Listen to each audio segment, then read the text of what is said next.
இது வந்து படம் நல்லா டார்க்கா நல்லா இருக்கு. அவர் கைதி அந்த பாடலாம் இருக்குல்ல, அந்த மாதிரி எல்லாமே என்கிட்ட கேட்ட எல்லாம் வந்து நம்மளே கேட்டிருப்போம். எல்லாமே சூப்பரா இருக்கு. படத்துக்கு ஏற்ற மாதிரி, சீனுக்கு ஏற்ற மாதிரி பிஜிஎம் தான்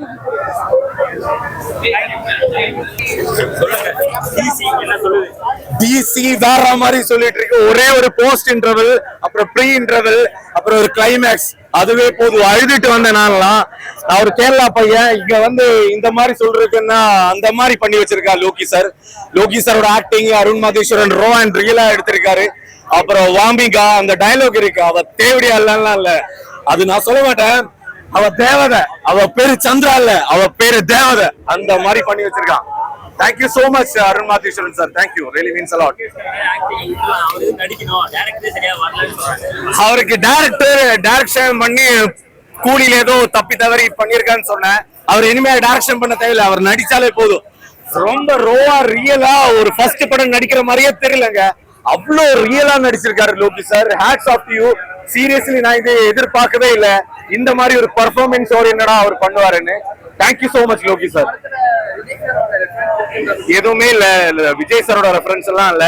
ஆனா வந்து லோகி சாரோட ரெஃபரன்ஸ் இருக்கும் இனிமே. அவரோட அந்த ரோவான இமோஷன் கண்டிப்பா இருக்கும். இனிமே ட்ரோல் பண்ணவங்க எல்லாம் திருப்பி பண்ணுவாங்க. ஏன்னா அந்த ட்ரோல் மெட்டீரியல்ஸ் எல்லாம் பதில் கொடுத்துட்டாரு ஏற்கனவே தியேட்டர்ல. அத்தனை பேரு சொல்லுவாங்க. இந்த ஈவினிங் 6 o'clock இருந்து இனிமே லோகி சாரோட வாழ்க்கை தான். பிஆர் மாதிரி வருவார். இந்த வைலன்ஸ்லாம் தாண்டி பாத்தீங்கன்னா, இந்த வைலன்ஸ்லாம் தாண்டி படம் வந்துட்டு ஒரு விஷயத்துக்காக நிக்குது தல. ஒரு பொண்ணுக்காக நின்னு பேசுது. நீங்க வந்துட்டு எங்களை அடிக்கிறீங்க, நாங்க என்ன பண்றது அப்படிங்கிற மாதிரி போறாங்க. பட் ஆனா அதுக்கு வைலன்ஸ் தான் ஆன்சர். ஆனா ஒரு லாங் லாஸ்டா வைலன்ஸ் வந்துட்டு ஆன்சர் கிடையாது. அது தாண்டி அந்த படம் ஒரு நிக்குது, இந்த மாதிரி இன்ஜஸ்டிஸ் பண்ணாதீங்க அப்படின்னு நிக்குது, நின்று பேசுது. அந்த பேசுற விஷயம் ஓரளவுக்கு கரெக்டா இருக்கு. பட் வைலன்ஸ் வந்துட்டு அவங்களே கையில எடுக்கிறனால எல்லாமே ப்ராப்ளமேட்டிக்கா போய்கிட்டு இருக்கு. ஸோ அவங்களுக்கும் ப்ராப்ளம் நடக்குது, சுத்தி இருக்கிறவங்களுக்கும் ப்ராப்ளம் நடக்குது. கடைசியில ஹீரோ அண்ட் ஹீரோயின் நல்லா போறாங்க, ஓகே. ஆனா சுத்தி நிறைய டிசாஸ்டர் நடந்திருக்கு. ஸோ அப்படி அதான் தல அனிருத்தோட மியூசிக்கு நான் எனக்கு சரியா தெரியல. பட் ஆனா அந்த லெவல் ஆஃப் மியூசிக் வந்துட்டு ஒரு டைரக்டர், ஒரு மியூசிக் டைரக்டர் ப்ராப்பரா எஃபர்ட் போட்டாங்கன்னா, இப்ப அவர் ஒரு லெவல்ல போட்டிருக்காருன்னு வச்சுக்கோங்க, அந்த மாதிரி மியூசிக் வந்துட்டு மற்றவங்களாலையும் போட முடியும். மற்றவங்களும் அந்த படத்துல வந்துட்டு அந்த மாதிரி ஒரு சாங்ஸ் வைக்கலாம். இந்த படத்துல அவரோட எக்ஸ்பீரியன்ஸ்ல பண்ணிருக்காரு தல. அவரோட அனுபவத்துல அவருக்குன்னு ஒரு ஜூஸ் இருக்கும் பாத்தீங்களா, அவருக்குன்னு ஒரு வேவ் லென்த் இருக்கும் பாத்தீங்களா. அவர் அந்த வேவ் லென்த் பிடிச்சிருக்காரு. அந்த வேவ் லென்த் பிடிச்சி அந்த படத்தை வந்துட்டு அந்த படம் ஒரு வேவ் லென்த்ல போய்கிட்டு இருக்கு. நான் பிலிம் டைரக்டர் தான் தல. அந்த படம் ஒரு பிலிம் வேவ் லென்த்ல போய்கிட்டு இருக்கு. இவர் அந்த வேவ் லென்த் வந்துட்டு பிடிச்சி அந்த வேவ் லென்த்தை விடாம கூட எல்லாரையுமே உட்கார வச்சுட்டாரு. மியூசிக்னால உட்கார வச்சுட்டு அப்படி எப்படின்னு திரும்பினாலும் நம்ம அட்டென்ஷன் ஸ்பேன் குறையாது தல. அட்டென்ஷன் ஸ்பேன் குறையாத மாதிரி படமும் கொஞ்சம் போயிட்டு இருந்துச்சு, மியூசிக்கும் போயிட்டு இருக்கு. எடுத்துட்டு போயிடுச்சு தல. லேகு ஸ்டார்டிங் வந்துட்டு கொஞ்சம் அப்படியே டிம்மா இருந்த மாதிரி இருந்துச்சு. அதுக்கப்புறம் போக போக பேஸ் பிக் ஆயிடுச்சு. அதான் மியூசிக் வந்துட்டு லேக் காட்டல.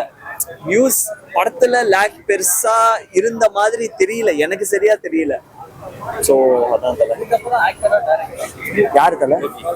லோகேஷா தல? எனக்கு சரியா தெரியல. ஏன்னா கூலி அது நான் அப்படி ஒரு படம் வந்துச்சு அப்படின்றது சரியா தெரியல. இந்த படத்துல லோகேஷ் கனகராஜ் வந்துட்டு அவரோட ஆக்டிங் பாத்தீங்கன்னா ரியலா இருக்கு. அது பொய், அது அவர் நடிச்சிருக்காரு அந்த மாதிரி எல்லாம் பெருசா பாக்குறப்போ யாராலையுமே சொல்ல முடியாது. நடிச்சிருக்காரு அப்படின்னு சொல்லிட்டு சொல்ல முடியாது. ரியலா முடிஞ்ச அளவுக்கு எடுத்து பண்ணிருக்காருங்கிறதே எங்க பேச்சு கிடையாது. அவர் ரியலா பண்ணிருக்காரு, அதுதான் விஷயமே. அதுதான் எனக்கு சரியா தெரியல. உண்மையாலுமே அவரோட கேரக்டர் அந்த மாதிரி தானா இல்ல, அதான் அவர் கேரக்டர் தான் தப்பா சொல்லியிருந்தா சாரி. சோ அதான் தெரியல. அந்த சாங்ஸ் பிஜிஎம் எல்லாமே இருக்காங்க. ஒவ்வொரு சாங்கும் ஒவ்வொரு இடத்துக்கு என்னென்ன தேவையோ அந்த மாதிரி பண்ணி வச்சிருக்கான். அருமையா இருக்கு. அனிருத் தாங்க ஹீரோ, இந்த படத்தோட ஹீரோவே அனிருத் தான். And director Arun Matheswaran sir தான். 10 சாய், 10 ஏஆர் ரஹ்மான், 10 ஹாரிஸ் எல்லாரையும் கூட்டிட்டு வாங்க, படத்தோட மோதுங்க, அதுக்கப்புறம் சொல்லலாம்.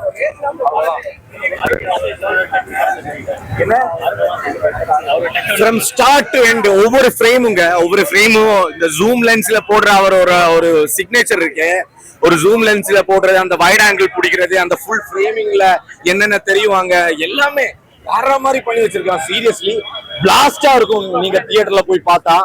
நான் ஒண்ணு சொல்லிக்கிறேன், இது வந்து ஒரு பெஞ்ச் மார்க்கா செட் பண்ணிடும் கண்டிப்பா. நேத்து எல்லாரையும் டைரக்டர்ஸ் எல்லாரையும் கூப்பிட்டு ஸ்கிரீனிங் எல்லாம் பண்ணாங்க. எதுக்கு பண்ணதுக்கு இன்னைக்கு இப்ப படம் பார்த்து வெளியே வந்ததுக்கு அப்புறம் தான் தெரியுது எதுக்கு பண்ணாங்க. ரொம்ப ரொம்ப அருமையான ஒரு படம், கண்டிப்பா பார்க்கலாம். இனிமே லோகேஷ் சார் டைரக்டர் மட்டும் கிடையாது, இனிமே ஆக்டர் லோகேஷ் சொல்லலாம். அந்த டைரக்டர் கார்டு தூக்கி விட்டுருங்க சார் ப்ளீஸ். வேற மாதிரி நடிச்சிருக்கான். கண்டிப்பா மிஸ் பண்ணுவேன். ஏன்னா அவரு அவ்வளவு நல்லா படம் எல்லாம் கொடுத்திருக்காரு. மாஸ்டர், கைதி, மாநகரம், அப்புறம் லியோ, இந்த மாதிரி படம் எல்லாம் கொடுத்திருக்காரு. விக்ரம், சாரி விக்ரம் மறந்ததுக்கு. லோகேஷ் சாரோட டைரக்ஷன் தனி, ஆனா ஆக்டிங்கும் அவர் ஒரு கிரியேட்டிவா ஒரு சிக்னேச்சர் கொடுத்திருக்காரு. இந்த மாநகரம் வச்செல்லாம் கம்பேர் பண்ணுங்க, அது ஒரு ஹைப்பர் லிங்க்டு மூவி. அது ஒரு கனெக்ஷனா ஃபர்ஸ்ட் படம், ஹைப்பர் லிங்கான ஒரு ஸ்டோரி. அது ஒரு சீன் கூட நம்ம மிஸ் பண்ணினா நம்ம மொத்த ஸ்டோரியே தெரியாது. அந்த மாதிரி படம் கிடையாது. இது ஸ்லோவானா இருக்கும், ஆனா ஒரு அருண் மாதேஸ்வரன் டச், அதுக்கப்புறம் ஒரு லோகேஷ் சாரோட ஒரு டிஃபரெண்டான ஒரு சிக்னேச்சர், அப்புறம் அனிருத்தோட பிஜிஎம், அதுவே போதும்.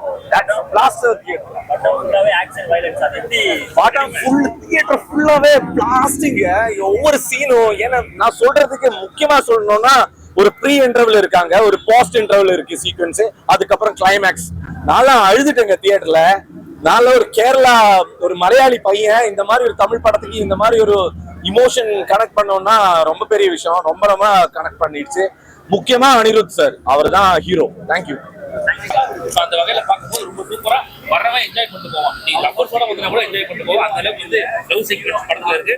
சூப்பரா இருக்கு. உண்மையிலேயே படம் குறை சொல்ற மாதிரிலாம் எதுவுமே இல்லை. நீ வரியா 2.5 மணி நேரமா என்ஜாய் பண்ணிட்டு போவ. நீ உனக்கு எப்படி சொல்றதுன்னா, அந்த லேக்ன்றது இருக்கவே இருக்காது. சுத்தமா உனக்கு தூக்குன்றது வராது. கண்ணை கூட சிமிட்டாம நீ பார்ப்பேன். குறிப்பா ஃபர்ஸ்ட் ஹாஃப் எல்லாம் சீட் எட்ஜ்ல உட்காந்து பார்ப்போம். அந்த மாதிரி இருக்கும். ஆக்சுவலா பிடிச்சிருவாங்களோ அப்படின்னு நீங்க பாருங்க. ஸ்பாயிலர் பண்ண விரும்பல. 2 சீன் சூப்பரா இருக்கும் படத்துல. ஒரு சீன் லாட்ஜ்ல ஒரு ஃபைட் நடக்கும், நல்லா இருக்கும். 2வது ஒரு ப்ராஸ்டியூஷன் பிளேஸ்ல நடக்கும். அந்த மியூசிக் கூட அனிருத் ஒன்று பண்ணிருப்பாரு பாருங்க, சம்பவம். அதான் உள்ள போய் பாருங்க.